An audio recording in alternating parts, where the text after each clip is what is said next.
구호 외치고 시작하겠습니다. 제가 선창할 테니까 여러분은 크게 후창해 주시면 좋겠습니다. 성경 암송을 하는 우리가 암송 가족이다.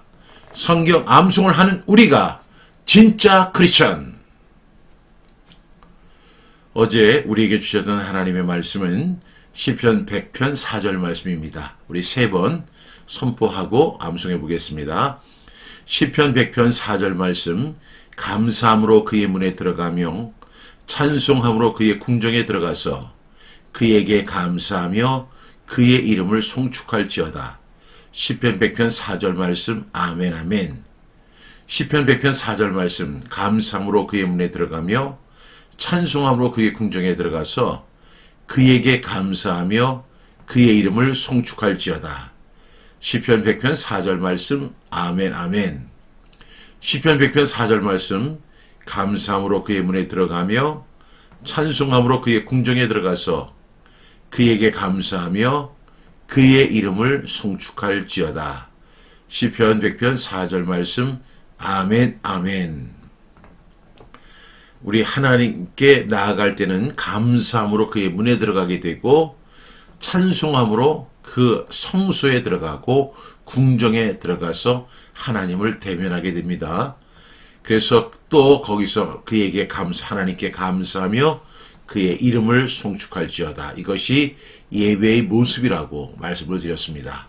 그러니까 감사는 예배에서 가장 중요한 요소라는 사실을 어제 말씀드렸죠. 의미를 생각하면서 함께 암송하겠습니다. 시편 100편 4절 말씀. 감사함으로 그의 문에 들어가며 찬송함으로 그의 궁정에 들어가서 그에게 감사하며 그의 이름을 송축할지어다. 시편 100편 4절 말씀. 아멘 아멘. 오늘 우리에게 주시는 하나님의 말씀은요, 빌립보서 4장 6절 말씀, 우리가 너무너무 잘 아는 말씀인데요. 이 말씀을 암송하고 그 말씀을 함께 나누겠습니다. 여러분이 가진 교재 성경 암송임 365 36쪽에 있습니다. 빌립보서 4장 6절 말씀 우리 5번 힘차게 선포하겠습니다. 빌립보서 4장 6절 말씀. 아무것도 염려하지 말고 다만 모든 일에 기도와 간구로 너희 구할 것을 감사함으로 하나님께 아뢰라. 빌립보서 4장 6절 말씀. 아멘 아멘. 빌립보서 4장 6절 말씀. 아무것도 염려하지 말고 다만 모든 일에 기도와 간구로 너희 구할 것을 감사함으로 하나님께 아뢰라. 빌립보서 4장 6절 말씀. 아멘 아멘. 빌립보서 4장 6절 말씀. 아무것도 염려하지 말고 다만 모든 일에 기도와 간구로 너희 구할 것을 감사함으로 하나님께 아뢰라. 빌립보서 4장 6절 말씀. 아멘 아멘. 빌립보서 4장 6절 말씀.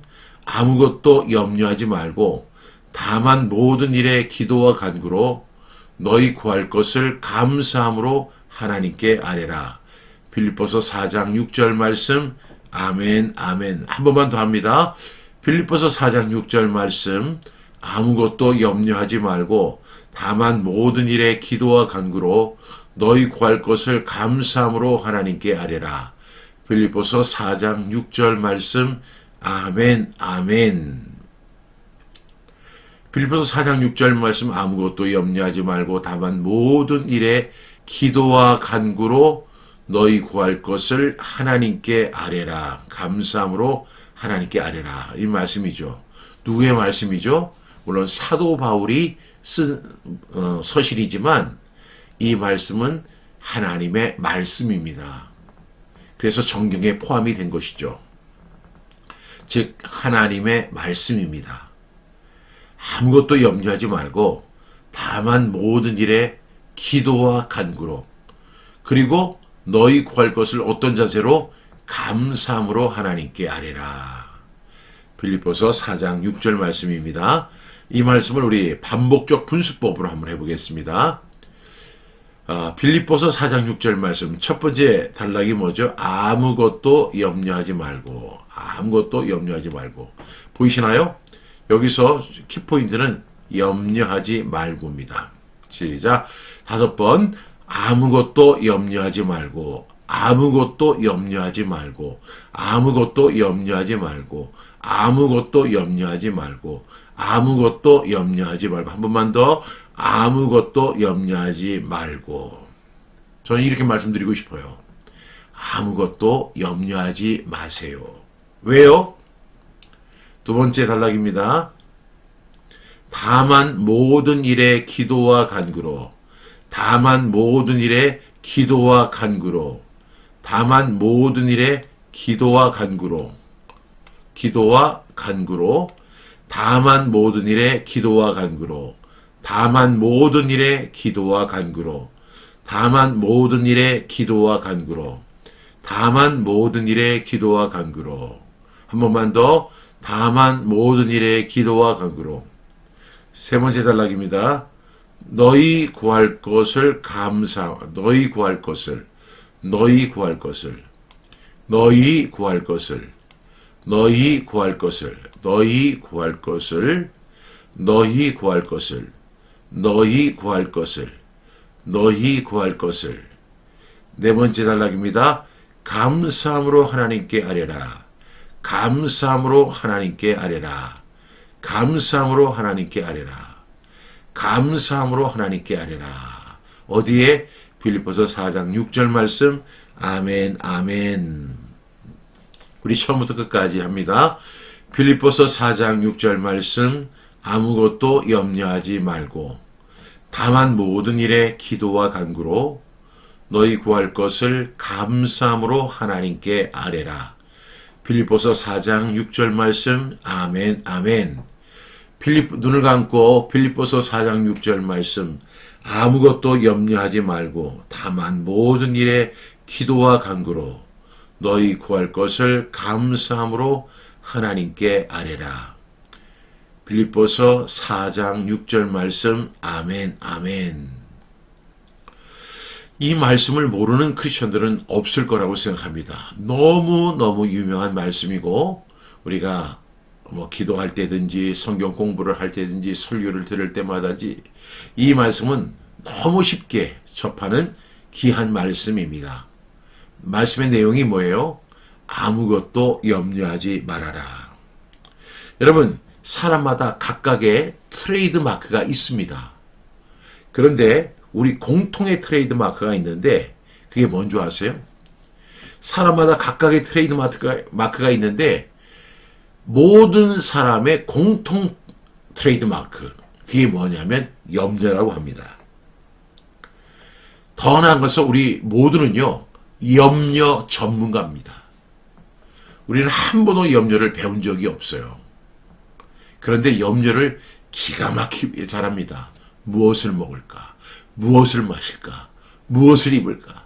계속 염려합니다. 우리는 염려 전문가입니다. 이 세상에 염려를 못하는 사람은 아무도 없을 겁니다. 그런데 사도 바울은 뭐라고 이야기하죠? 아무것도 염려하지 말아라. 이렇게 이야기합니다. 그런데도 이 말을 우리가 이미 암송도 하고 읽어보기도 하고 설교를 통해 듣기도 하고 그랬는데도 불구하고 염려가 되는 것은 사실입니다. 그런데 이런 질문을 또 한번 드리고 싶어요. 여러분, 염려가 우리를 살려준 적이 있습니까? 염려가 우리의 문제를 해결해 준 적이 있습니까? 예수님은 말씀하시기를 누가 그 염려함으로 그 키를 한 자라도 더할 수 있느냐 이렇게 말씀하셨어요. 그러니까 염려의 무익성을 이야기하신 거죠. 이 염려는 아무 유익이 없습니다. 무익합니다. 그런데도 불구하고 우리는 염려를 밥 먹듯이 합니다. 그런 저와 여러분에게 사도 바울은 이렇게 이야기하죠. 아무것도 염려하지 말아라. 여러분, 이 말씀의 배경은 사도 바울이 로마 감옥에서 기록한 옥중서신입니다. 여러분, 사람은 환경에 이끌리게 되고 환경의 지배를 받는다는 것이 사람들의 일반적인 견해입니다. 여러분, 그 로마 감옥은 지하 감옥이었습니다. 빛이 들어오지 않습니다. 캄캄합니다. 낮인지 밤인지 구별하기 어려운 그리고 앞날이 아주 불투명하고 자유를 잃은 그런 상태입니다. 더 나아가 미래, 내가 어떻게 되겠지? 될까? 이런 기대조차 할 수 없는 것이 바로 감옥이었습니다. 그런데 이러한 그 감옥 속에서도 바울은 항상 이 빌립보서가 기쁨의 서신이라고 이야기하잖아요. 기뻐하라. 또 염려하지 말아라. 이렇게 말씀하고 있습니다. 여러분, 이 말씀 절대로 평탄한 인생에서 나온 조언이 아닙니다. 고난의 한 중심에서 검증된 신앙의 고백입니다. 바울은 이렇게 이야기합니다. 아무것도 염려하지 말아라. 염려는 상황이 커서 생기는 것이 아니라 하나님보다 상황을 더 크게 볼 때 생기는 현상입니다. 우리는 하나님을 다 믿죠. 하나님이 전지전능하다고 다 우리는 고백합니다. 그런데 하나님은 전지전능하시고 우주 만물을 다 다스리는 그런 하나님이시지만 어떤 문제가 발생하면 그 문제가 하나님보다 더 커 보이는 거예요. 바울은 염려하지 않도록 노력하라. 이렇게 말하지 않고 아무것도 염려하지 말아라. 어떤 것도 염려하지 말아라. 단 하나도 염려하지 말라고 우리에게 말씀하고 있습니다. 여러분, 내 생각이 맞습니까? 하나님의 생각이 맞습니까? 여러분, 100번 하나님의 생각이 맞다고 말씀하실 것입니다. 그렇다면 오늘부터는 아무것도 염려하지 마십시오. 물론 지금 저도 이 말씀을 같이 나누고 있지만 저 마음속에도 이 염려가 도사리고 있다는 사실을 잘 알고 있습니다. 그래서 우리는 어떻게 해야 돼요? 결단해야 합니다. 어떻게 해요? 아무것도 염려하지 말아라. 아무것도 염려하지 않기. 어떤 염려가 찾아오면 그 염려에 대해서 우리는 이렇게 선포를 해야 돼요. 나는 아무것도 염려하지 않는다. 따라하겠습니다. 나는 아무것도 염려하지 않는다. 어디에 근거해서? 하나님의 말씀에 근거해서 말씀드리는 겁니다. 두 번째, 단락이 다만 모든 일에 기도와 간구로. 첫 번째 단락에서 아무것도 라고 이야기했지만 두 번째 단락에서는 이렇게 이야기하죠. 다만. 이 다만이라는 말은 염려를 대신할 유일한 대안을 제시하는 것입니다. 여기서 보니까 기도와 간구가 나오는데 기도와 간구의 차이가 뭘까요? 여러분, 기도를 제가 쉽게 설명할게요. 기도는 하나님을 바라보는 것입니다. 우리가 기도한다 할 때 기도는 뭐와 같다고 그래요? 호흡과 같다. 그런데 그 호흡이 생명을 위한 호흡인데 그 호흡을 어떻게 하느냐면 하나님을 바라보는 거예요. 그것이 우리의 기도입니다. 그러니까 기도는 하나님을 바라보는 것이고 간구는 필요를 솔직히 아뢰는 것입니다. 모든 일을 스스로 하려고 하는 태도를 내려놓고 하나님 앞으로 가져오는 초청이 바로 이 말씀입니다. 다만 모든 일에 기도와 간구로 뭐 하지 말고 아무것도 염려하지 말아라. 대신에 모든 일을 대할 때 기도와 간구로. 기도가 뭐예요? 하나님을 바라보는 것. 간구는 뭐예요? 솔직하게 필요를 아뢰는 것이다 라고 말씀을 드렸습니다. 여러분, 제가 쓴 한올문이 열리는 파워 통성기도에 보면 기도의 6화 원칙이 나와요. 기도의 6화 원칙. 그러니까 여러분, 우리가 어떤 사람이 말을 할 때 6화 원칙, 글을 쓸 때도 6화 원칙이 있어야 된다. 이렇게 이야기를 하잖아요. 그런데 기도에는 절대로 6화 원칙이 필요합니다. 첫 번째가 뭐냐면요. 찬양하는 거예요. 하나님을 찬양하는 거. 하나님을, 이제 우리가 하나님 앞에 나갔을 때 하나님을 찬양합니다.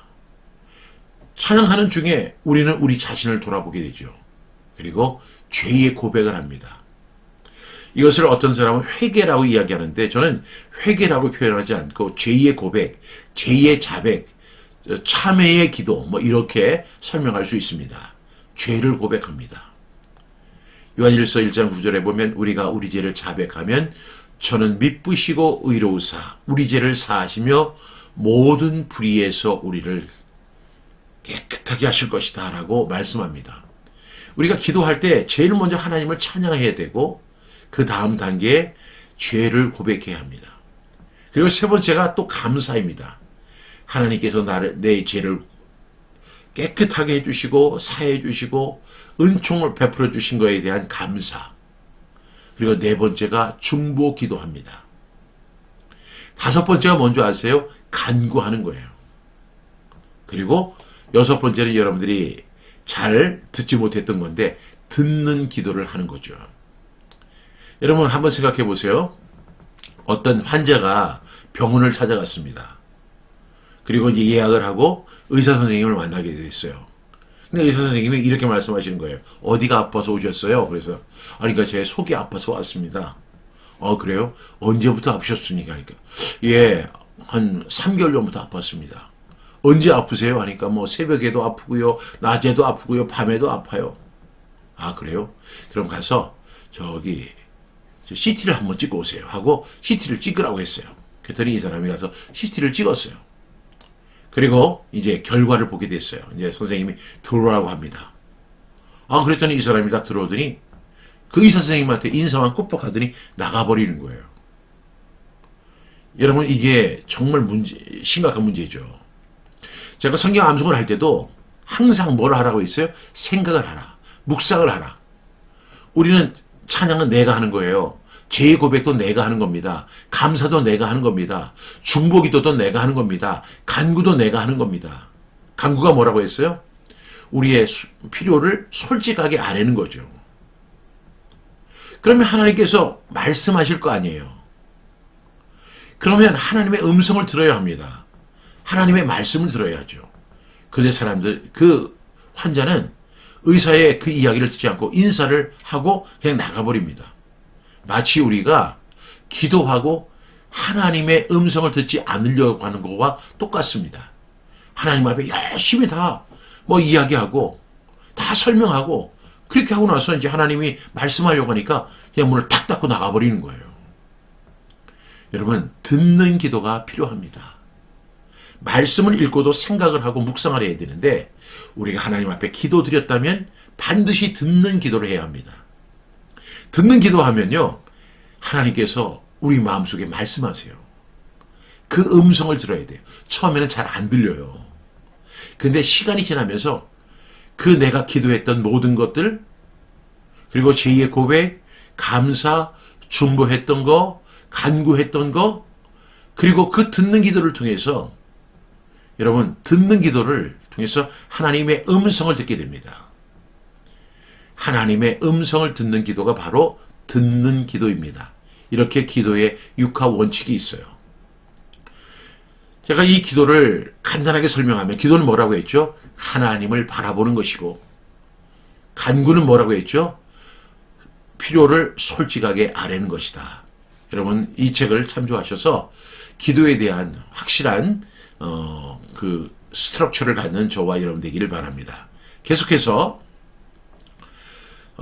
기도와 간구로 그 다음에 세 번째 단락이 뭐죠? 너희 구할 것을. 여러분 너희 구할 것을 여기서 하나님은 막연한 마음 상태가 아니라 구체적인 요청을 원하시는 거예요. 어떤 여자가 이렇게 기도합니다. 하나님 저에게 좋은 신랑감을 주시옵소서. 하나님이 주시는 신랑감은 무조건 좋습니다. 근데 이 자매는 20대 자매인데 하나님께서 50대 남자를 주시고 같은 한국 사람이 아니라 아프리카 사람을 주시고 자기가 하고 맞지 않는 사람을 주시면 어떻게 할 거예요? 그래서 우리가 기도할 때 어떻게 해야 돼요? 너희 구할 것을 막연한 마음의 상태가 아니라 구체적인 요청을 드리는 저와 여러분 될 수 있기를 간절히 바랍니다. 오늘 아무것도 염려하지 말라고 그랬는데 염려는 방향을 잃은 거예요. 염려할 때 우리는 방향을 잃어버려요. 방황할 때 항상 하는 말이 있죠. 이거 어떻게 하지? 어떻게 한다? 이것은 방향을 잃어버린 것입니다. 그런데 기도는 뭐예요? 하나님 앞에서 정리된 요청입니다. 너희 구할 것을 하나님 앞에서 정리된 요청을 드리는 것입니다. 염려를 기도로 바꾸는 순간에 마음의 질서가 세워지게 됩니다. 왜 기도합니까? 마음의 질서를 세우기 위해서 기도합니다. 기도하기 전에 염려할 때는 죽을 것 같아요. 어떻게 해야 될지는 모르겠는 거예요. 그런데 기도하면서 하나님께서 마음의 질서를 세워주십니다. 아, 그렇구나. 이것도 하나님의 뜻이구나. 이것을 통한 하나님의 구체적인 계획은 무엇일까? 그리고 우리의 구할 것을 일사불란하게 그리고 고백할 수 있습니다. 그래서 염려는 방향을 잃은 생각이지만 기도는 하나님 앞에서 정리된 요청이라는 사실을 꼭 기억하는 저와 여러분 될 수 있기를 바랍니다. 넷째 달랑은 감사함으로 하나님께 아뢰라. 여러분, 감사는요, 기도의 결과에 대한 감사가 아니라 기도의 태도입니다. 하나님께서 내 기도 들어주셨으니까 감사합니다가 아니고 우리가 기도할 때 어떤 태도를 가지고 하나님 앞에 기도하느냐 하는 거예요. 어떤 태도? 바로 감사하는 태도. 우리가 기도할 때 항상 감사하면서 기도해야 되는데 감사는 이렇게 고백하는 겁니다. 아직 응답이 없어도 하나님은 선하십니다. 눈에 보이는 거 없고 귀에 들리는 거 없고 손에 잡히는 거 없고 응답의 느낌이 전혀 없어도 하나님은 반드시 이 문제를 해결해 주시고 도와주실 것입니다. 이렇게 신뢰하는 것입니다. 저는 항상 이렇게 기도해요. 하나님은 지금까지 나를 인도하셨고 앞으로도 인도하실 것을 믿습니다. 제가 성경암송학교 사역을 15년째 진행하고 있는데요. 15년 동안 여러분 얼마나 많은 어려움이 있었겠습니까? 교회 목사님들처럼 월급을 받는 사람이 아니에요. 여러분들의 어떤 후원, 작은 후원을 통해서 지금까지 사역을 계속 이어왔어요. 근데 후원하던 사람이 후원을 하지 않고 또 함께 하던 사람이 떠나가고 또 성경 암송을 그렇게 즐겨하던 사람이 또 성경 암송을 갖다 멀리하고 이런 일들을 제가 수없이 수차례 반복을 하면서도 지금까지 제가 이 사역을 감당할 수 있었던 것은 하나님이 나를 인도해 주셨다는 분명한 사실을 제가 확신합니다. 그리고 앞으로도 인도해 주실 것을 저는 믿고 있습니다. 여러분의 인생도 마찬가지예요. 하나님께서 여러분의 인생을 지금까지 인도해 주셨어요. 낮에는 구름기둥으로, 밤에는 불기둥으로, 아침에는 만나를 내려 주셨습니다. 저는 지금 우리 성경암송학교가 광야에 서 있거든요. 광야에는 아무런 도움이 없어요. 바람이 불면 바람을 그대로 맞아야 되고 물도 참 없습니다. 그리고 엄청 춥습니다. 그런데도 하나님께서 지금까지 인도해 주셨고 앞으로도 인도해 주실 것을 믿습니다. 여러분, 감사는 기도의 결과가 아닙니다. 우리가 기도하는 태도입니다. 하나님께서 지금까지 나를 잘 인도해 주셔서 오늘 이 순간까지 건강하게 이 사역을 지켜주신 건 너무너무 감사하고 제가 이렇게 돌아보니까 지금도 외국에서 선교사님들이 태필린 복음을 선포하고 성경 암송을 하면서 힘을 얻는다는 이야기를 이렇게 많이 듣거든요. 목사님 때문에 이 귀한 사역을 감당할 수 있게 된 건 너무 감사합니다. 이런 고백을 들을 때마다 제가 하나님 앞에 감사해요. 하나님, 저는 아무것도 아닌데 나 같은 사람을 사용하셔서 성경 암송학교를 15년째 인도할 수 있도록 붙잡아 주신 하나님을 찬양합니다. 여러분, 우리의 기도는 어떤 기도의 결과 때문에 감사함으로 드리는 것이 아니고 늘 하나님 앞에 감사함으로 하나님 앞에 아뢰는 저와 여러분이 될 수 있기를 바랍니다. 그리고 이 감사는요, 염려의 언어를 멈추게 합니다. 그리고 신뢰의 언어로 기도를 완성한다는 사실을 꼭 기억할 수 있기를 간절히 바랍니다. 저는 여러분에게 이런 질문을 드리고 싶습니다. 나는 염려를 붙들고 있는가? 기도로 넘기고 있는가? 여러분, 염려가 찾아올 때 어떻게 하세요? 그냥 염려를 그냥 꼭 붙잡고 염려가 나를 살려줄 거야 이렇게 생각하고 있습니까? 아니면 그 염려 대신에 기도를 선택하고 있습니까? 또 우리가 기도할 때 하나님 간구만 합니까? 아니면 감사와 함께 하십니까? 꼭 감사와 함께 할 수 있기를 바랍니다. 그럼에도 불구하고 우리 속에 어떤 구석에요 염려가 남아있죠. 지금 염려로 남아있는 문제를 감사함으로 하나님 앞에 맡길 수 있는 결단이 여러분에게 있습니까? 오늘 아침에 꼭 결단하십시오. 지금 이 속에 있는 그 염려들을 주님 앞에 기도와 간구로 나아가겠습니다. 감사함으로 아뢰겠습니다. 이렇게 고백하는 저와 여러분 다 되기를 주님의 이름으로 축복합니다. 기도하겠습니다. 사랑하시는 주님, 염려를 붙잡고 씨름하느라 정작 주님께 나아가지 못했던 마음을 내려놓습니다. 오늘 말씀에 근거하여 염려 대신 감사를 선택하는 우리 모두가 되게 하여 주시옵소서. 모든 일을 기도와 간구로 우리 하나님께 아뢰게 하시고 아직 응답이 보이지 않아도 감사로 신뢰하는 우리 모두가 되게 하여 주옵소서. 염려 대신 기도를 선택하는 성숙한 믿음의 삶을 살게 하시고 오늘도 평강의 길로 인도하여 주옵소서. 우리의 기도를 응답해 주시고 우리를 인도해 주신 하나님 앞에 감사하며 예수님의 이름으로 기도드렸습니다. 아멘.